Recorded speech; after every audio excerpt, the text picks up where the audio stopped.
संभाजीनगरमध्ये एक असं मंदिर आहे जिथे म्हणतात मनापासून मागितलेली इच्छा कधीच रिकामी जात नाही.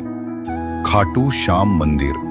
शहराच्या गोंधळापासून थोडं दूर शांत वातावरणात वसलेलं हे मंदिर पहिल्याच नजरेत वेगळं वाटतं. खाटू श्याम बाबा, ज्यांना कलियुगातील देव मानलं जातं. भक्तांचा विश्वास आहे की इथे आलेल्या प्रत्येकाचं ऐकलं जातं.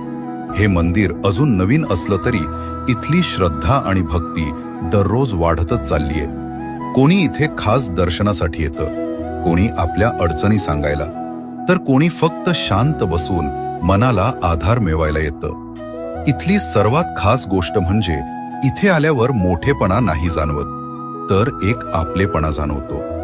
हळूहळू हे मंदिर संभाजीनगरमधील एक महत्त्वाचं श्रद्धास्थान बनते आणि अनेक लोकांसाठी हा विश्वासाचा आधार ठरते.